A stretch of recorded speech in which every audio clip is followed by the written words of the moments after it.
Hello friends, आज मैं आपके साथ इकोनॉमिक्स का एक और टॉपिक लेके आया हूँ और टॉपिक का नाम है excess demand in macro economics. तो इससे पिछली वीडियो मैंने बनाई थी excess demand in micro economics, ठीक है। उसका भी लिंक आपको इस वीडियो के डिस्क्रिप्शन में मिल जाएगा। तो मैक्रो इकोनॉमिक्स में एक्सेस डिमांड क्या होती है?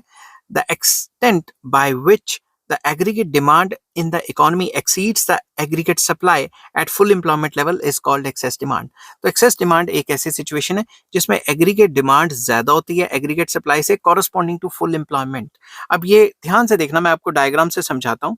X axis, Y axis, point of origin, यहाँ पे मैंने लिख दी इनकम्स लिख दी, या फिर यहाँ पे एम्प्लॉयमेंट एंड आउटपुट भी लिख सकते हो। तो ज्यादातर यहाँ पे अगर एम्प्लॉयमेंट की बात चल रहे हैं तो एम्प्लॉयमेंट लिख देते हैं, मगर बुक्स में इनकम भी लिखी हो सकती है। यहाँ पे हमने aggregate demand oblique aggregate supply लिख दिया। तो इसके दो डायग्राम्स है, मैं आपको दोनों समझा दूंगा। पहला डायग्राम है, मान लो ये एग्रीगेट सप्लाई है, ठीक है, और हम ये सपोज कर रहे हैं कि एग्रीगेट डिमांड और एग्रीगेट सप्लाई आपस में इस लेवल पे कट रहे हैं, ई पॉइंट पे, और इस पॉइंट पे फुल एम्प्लॉयमेंट इक्विलिब्रियम है जिसको मैं एनएफ कह रहा हूँ।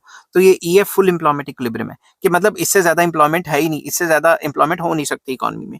अगर एग्रीगेट डिमांड बढ़ जाती है किसी भी वजह से, एडी 1 हो जाती है, इंक्रीज हो जाती है, पैरेलल शिफ्ट कर लेना, ठीक है। तो ये जो गैप है बिटवीन टू डिमांड कर्व्स, ये जो गैप है, ठीक है, इसको हम एक्सेस डिमांड कहेंगे। तो कहने की बात ये है, अगर मैं इस पॉइंट को ए ले लूं तो ए और ईएफ एक्सेस डिमांड दिखाते हैं। तो फुल एम्प्लॉयमेंट से एग्रीगेट डिमांड कितनी बढ़ गई, ठीक है, फुल एम्प्लॉयमेंट से एग्रीगेट डिमांड कितनी बढ़ गई, उसे एक्सेस डिमांड भी कहा जाता है। और ये वाला जो एरिया है बिटवीन एडी और एडी 1, या फिर कह सकते हो ए और ईएफ के बीच का जो एरिया है, उसे एक्सेस डिमांड कहा जाता है, जिसकी वजह से इन्फ्लेशनरी गैप भी आता है, इन्फ्लेशन आती है इकोनॉमी में।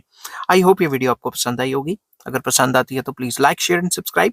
Take care, bye bye. ओहो, बाय बाय से पहले एक और बात बता दूं कि अगर इसका दूसरा डायग्राम बनाना है तो कई बुक्स में इसको ऐसे भी बनाया हुआ है कि ये एग्रीगेट सप्लाई है, मतलब ये इस लेवल से ज्यादा बढ़ नहीं सकती, और ये फुल एम्प्लॉयमेंट का लेवल है एनएफ। तो अगर इसी पॉइंट पे काटती है तो ये हो गया फुल एम्प्लॉयमेंट इक्विलिब्रियम। अगर फुल एम्प्लॉयमेंट इक्विलिब्रियम से एग्रीगेट डिमांड ज्यादा हो जाती है तो कितनी ज्यादा है, मान लो ये ई पॉइंट पे फुल एम्प्लॉयमेंट है और ई 1 पे नया इक्विलिब्रियम आ गया, तो ये जो गैप है इसको भी एक्सेस डिमांड कहा जाता है। तो दोनों डायग्राम आप बना सकते हो, वो टीचर ने जो आपको बनाया वही बना देना, ठीक है। तो आई होप ये वीडियो आपको पसंद आई होगी। अगर पसंद आती है तो please like, share and subscribe. Take care, bye bye.